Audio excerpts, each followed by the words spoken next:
அன்பிற்கினிய நண்பர்களே, 2024ஆம் ஆண்டு முடிந்து 25 ஆரம்பித்திருக்கிறது.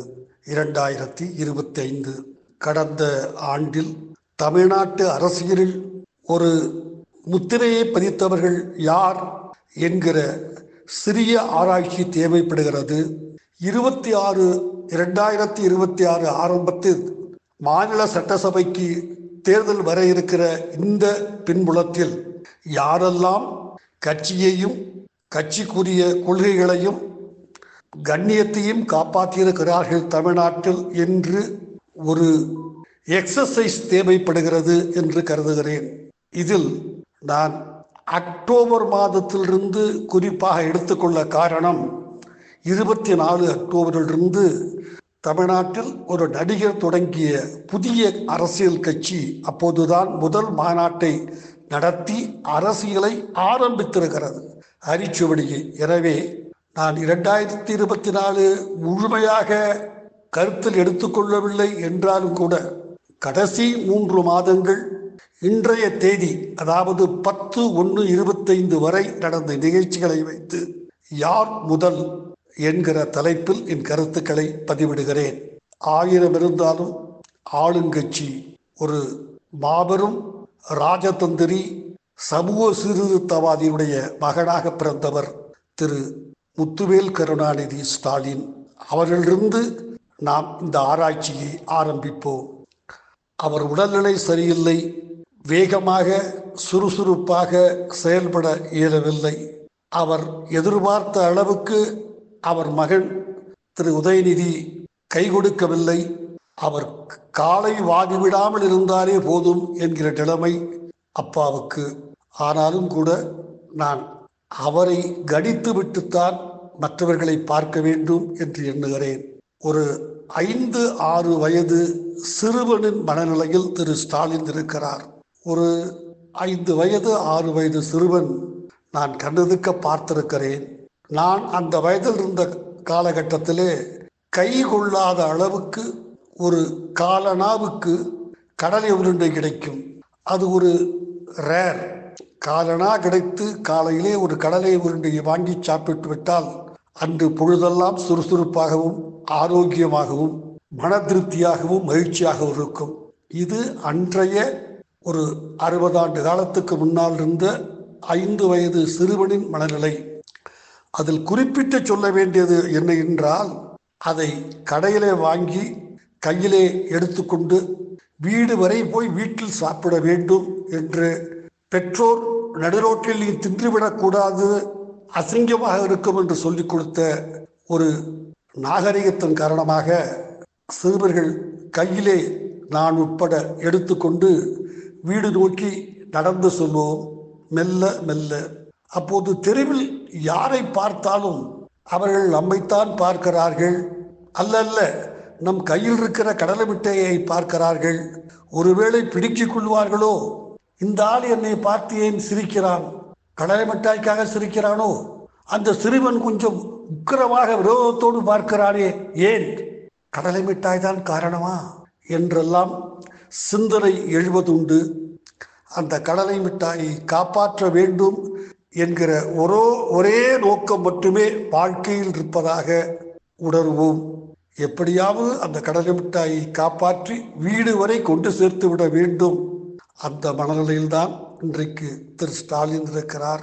இந்த கூட்டணி தொடருமா, இந்த கட்சி முறுக்கிக் கொள்ளுமா, அந்த கட்சி இந்த கட்சியை கொத்தி கொண்டு போய்விடுமா என்ற கூட்டணியை காப்பாற்றுகிற, ஒரு கடலை மிட்டாயை காப்பாற்றுகிற, கடலை மிட்டாயின் சுவையில் மனதை பறிகொடுத்திருக்கிற, அதை காப்பாற்ற வேண்டும் என்ற ஒரே ஆர்வம் கொண்ட 5 வயது சிறுவன் மனநிலையில் இருக்கிறார். எனவே அவர் முதல் அல்ல. திரு சீமானவருடைய கட்சி பல நேரங்களிலே அவர் என்ன பேசுகிறோம், பேசுகிற இடம் சரியா முறையா என்றெல்லாம் யோசிக்கிற வாய்ப்பையே அவருக்கு இறைவன் வழங்கவில்லை. கடாலடியாக பேச வேண்டும் என்ற ஒன்றுதான் அவருடைய கொள்கை. அவர் மீது ஒரு பெண்மணி குற்றஞ்சாட்டி நான் முன்பே பணம் கொடுத்தேன் என்று சொல்லி இப்போதும் பணம் கொடுத்து வழக்காக மாறி, நான் அதற்குள் போக விரும்பவில்லை. அதனுடைய என்ன நடந்தது என்கிற நிகழ்ச்சிகள் அவசியமில்லை. ஆனால் அதில் கூட இவர் தாலிகட்டை மனைவி சொன்னாராம் அந்த இன்னொரு பெண்மணியை பத்து. போய் போய் இது கூடயா நண்பர்களே, இவரெல்லாம் ஒரு தலைவரா என்று தன்னையும் அசிங்கப்படுத்திக் கொள்வதை தாண்டி தன் என் மனைவியின் முகத்தில் காரி துப்பினார் என்று சொல்லியிருந்தால் சரியாக இருந்திருக்கும். இந்த பொண்ணெல்லாம் ஒரு பொண்ணா, இவ கூட பொய்யா நீங்க என்று வருத்தப்பட்டதாக தன் மனைவியையும் கேவலப்படுத்துகிற அளவுக்கு கட்சியை, அவர் பேச்சை, அவருடைய நடைமுறைகள் ஆகிவிட்டது. கட்சி கொஞ்சம் கொஞ்சமாக சிதைந்து கொண்டிருக்கிறது. போகட்டும். அடுத்து விடுதலை சிறுத்தைகள் கட்சி யாரோ ஒருவரிடம், கட்சிக்கு எந்த தியாகமும் செய்யாத ஒருவரிடம் ஏதோ ஒரு ஆதாயம் காரணமாக, அதற்கு மேல் நான் சொல்ல விரும்பவில்லை, அவரை 10 துணை பொதுச் செயலாளர்கள் ஒருவராக்கி, அது ஒரு 18 கோடி பேர் இருக்கிற கட்சி என்பதனால் துணை பொதுச் செயலாளர்கள் 10 பேர் தேவைப்படுகிறது.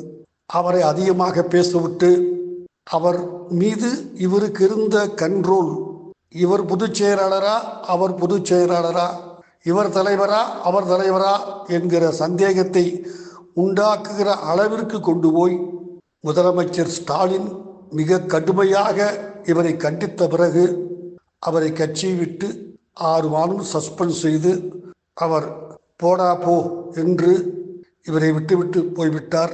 இன்னும் பல நேரங்களில் திருமாவளவன் கட்சி நடத்திய முறை என்பது சரியில்லை. எனவே அவரும் யார் முதல் என்கிற போட்டியில் தொடர இயலாத நிலையில் இருக்கிறார். இன்னொருவர் அப்பாவும் பிள்ளையும் பாட்டாளி மக்கள் கட்சி என்கிற வன்னியர் கட்சி. அந்த வன்னியர் கட்சிக்கு அல்லது பாட்டாளி மக்கள் கட்சிக்கு நான் வன்னியர் கட்சி என்று திரும்ப திரும்ப சொல்லுகிற காரணம், இன்று வரை தமிழ்நாடு வன்னியர் சங்கத்தினுடைய தலைவரை நியமிக்கிற உரிமை இந்த கட்சியின், பாட்டாளி மக்கள் கட்சியின் தலைவருக்குத்தான் இருக்கிறது. யார் வேண்டுமானாலும் இதை விசாரித்து பத்திரிகையில் செய்தி வருகிறது.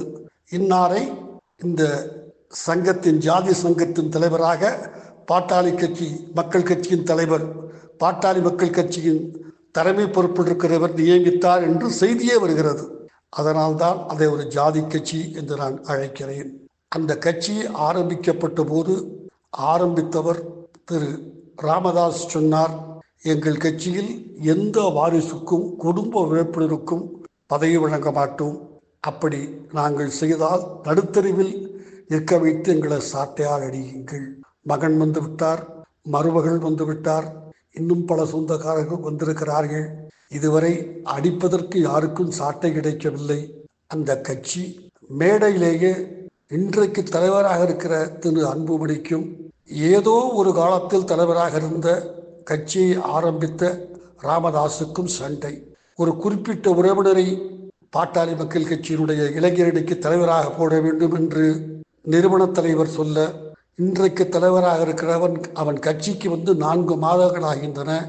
அன்புமணி ராமதாசனுடைய சகோதரி மகன், அவனுக்கு என்ன தெரியும், அவனை போடக்கூடாது என்று மேடையிலேயே எதிர்ப்பு குரல் கொடுத்து முழங்க, ராமதாஸ், நான் ஆரம்பித்த கட்சி, நான் சொல்வதுதான் நடக்கும், இல்லை என்றால் கட்சியை விட்டு வெளியே போகலாம். நண்பர்களே, இந்திய திருநாட்டில் அல்லது வேறு எந்த நாட்டிலும் இப்படி ஒரு அவமானம், அசிங்கம், அலங்கோலம் நடைபெறி இருக்காது என்றே நம்புகிறேன். கட்சியின் தலைவரை பார்த்து இன்னொருவர் சொல்லுவது, நான் சொல்வதை கேட்காவிட்டால் கட்சியை விட்டு போய்விடு, அவ்வளவுதான் நான் சொல்வேன். அதற்கு பிறகு மகன் சொல்லுகிறார், இதெல்லாம் முடிந்த பிறகு எனக்கு இன்னொரு அலுவலகம் பார்த்திருக்கிறேன், என்னை அங்கே வந்து சந்தியுங்கள். இதுதான் அந்த அலுவலகத்தினுடைய நம்பர். கிட்டத்தட்ட கட்சியை விட்டு போய்விட்டேன் என்று அவர் கொடுத்த அக்னாலஜ்மெண்ட் ரசீது அது. பிறகு அவரே சொல்லுகிறார், எங்கள் உள்கட்சி விவகாரம் காரசாரமாக நடந்தது, இல்லை ரசாபாசமாக மாறியது. அவருக்கு அந்த தமிழ் சொல் தெரியவில்லை. காரசாரம் வேறு, ரசாபாசமாக மாறியது என்பது வேறு. போகட்டும். எனவே அந்த கட்சியிலும் யாரும், அந்த கட்சியும் இந்த கருத்தாய்வில் இல்லை. மற்ற கட்சிகள், காங்கிரஸ் கட்சி சொல்லிக் கொள்ளுகிற எதையும் செய்யவில்லை. அப்படி ஒரு கட்சி இருக்கிறது என்பதை தவிர, அவர்களுக்கு கொஞ்சம் வாக்கு சதவீதம் இருக்கிறது என்பதை தவிர, தலைமை பதவியில் இருப்பவர்களும் சரியில்லை. சிதம்பரம் போன்றவர்களெல்லாம் ஒதுங்கி கொண்டு விட்டார்கள். இன்றைய சூழ்நிலையில் சிதம்பரத்திற்கு தலைமை பொறுப்பு கிடைத்திருக்குமானால் அவர் கட்சியை மிக திறம்பட நடத்தியிருக்கக்கூடும். பாராட்டத்தக்க அறிவாளி. ஆனால் 3 கட்சி அல்லது 4 கட்சிகளில் இருந்த ஒருவரை ஏதோ ஒரு பின்னணியில் தலைமை பதவி வழங்கியிருக்கிறார்கள். அந்த கட்சியினுடைய எந்த எம்எல்ஏவும் சட்டசபையில் இதை பேசினார், அந்த பிரச்சனையை எழுப்பினார் என்று சொல்லுகிற அளவிற்கு கூட இல்லை. எனவே அந்த கட்சியும் முதலிடத்துக்கு அருகே வரவில்லை. அதையும் தாண்டி இருக்கிற கட்சி என்று பார்த்தால் இந்திய கம்யூனிஸ்ட் கட்சி. திரு தா பாண்டியன் ஒரு பேச்சாளராக இருந்துவிட்ட காரணத்தால் அவர் பேசியே சமாளித்தார். அடுத்து ஒருவேளை திரு மகேந்திரன் வந்திருந்தால் கொஞ்சம் கட்சியை காப்பாற்றியிருக்க முடியும். மகேந்திரன் வந்திருக்க கூடாது என்று திரு பாண்டியன் நினைத்த காரணத்தால் இப்போது இருக்கிற செயலாளர் உதயநிதி ஸ்டாலினுடைய மணமகிழ் மன்றத்தின் தலைவராக இருக்க மட்டுமே தகுதியுள்ளவர். எனவே அந்த கட்சியிலும் இந்த கவுண்டில் இல்லை. அடுத்து ஒரு கட்சியை நான் குறிப்பிட்டாக வேண்டும். திரு தலைவராக செயலாளராக இருந்த திரு பாலகிருஷ்ணன், இப்போது திரு சண்முகம். அந்த கட்சி தொடர்ந்து பல்வேறு மக்கள் பிரச்சனைகளுக்காக கூட்டணியில் இருந்தாலும் கூட, கூட்டணி சுகம் வேண்டும், கதகதப்பு வேண்டும், ஏதாவது கிடைக்குமா என்றெல்லாம் நாக்கை தொங்கை போட்டுக்கொண்டு அலையாமல், அந்த கட்சியினுடைய எப்போதெல்லாம் மக்கள் பாதிக்கப்படுகிறார்களோ, தொழிலாளர்களுடைய நலனுக்கு கேடு நடக்கிறதோ அப்போதெல்லாம் தொடர்ந்து போராடி இடது கம்யூனிஸ்ட் கட்சி, அதாவது மார்க்சிஸ்ட் கம்யூனிஸ்ட் கட்சி தன்னுடைய கட்சியின் மானத்தையும் கண்ணியத்தையும் கொள்கையையும் தொடர்ந்து போராடி தக்க வைத்திருக்கிறது. அது தமிழ்நாட்டு அரசியலில் 3வது இடம். அதற்கடுத்து திரு அண்ணாமலை அவர்கள் சில மாதங்கள் இல்லை என்றாலும் கூட அதை சரி செய்து விடுகிற அளவிற்கு, முடிந்த அளவிற்கு தன்னால் அந்த கட்சிக்காக, பாரதிய ஜனதா கட்சிக்காக குரல் கொடுத்து கொண்டிருக்கிறார். அந்த கட்சியினுடைய கொள்கைகள் அவரை முதல் இடத்தை நோக்கி நகர்வதை தடுத்து பின்னோக்கி இழுக்கிறது. அண்ணாமலையும் தவறல்ல. அண்ணாமலையினுடைய ஒரே தவறு, இன்னும் எதை பற்றி கருத்து தெரிவிக்க வேண்டும், பேச வேண்டும், எதை நாம் கருத்து தெரிவிக்காமல் இருக்க வேண்டும் என்று முழு பக்குவம் பெறவில்லை. பத்திரிகையாளர்களை அண்ணா என்று கூப்பிட்டு விட்டால் அவர்கள் மகிழ்ந்து போவார்கள் என்று எண்ணுகிறார். அவர் செய்கிற மாபெரும் தவறு, தொடக்கூடாத பிரச்சனைகளை தொட்டு சிக்கலை உண்டாக்கி கொள்ளுகிறார். ஆனால் மத்தியிலே அந்த கட்சி எடுத்த எல்லா நிலைகளையும் ஆதரிக்க வேண்டிய, அது தவறாக இருந்தாலும் ஆதரிக்க வேண்டிய ஒரு சூழ்நிலையில் இருக்கிற திரு அண்ணாமலை கொஞ்சம் 2வது இடத்தையே கஷ்டப்பட்டு மட்டுமே அடைகிறார். ஆனால் 2வது இடம் அவருக்குத்தான்.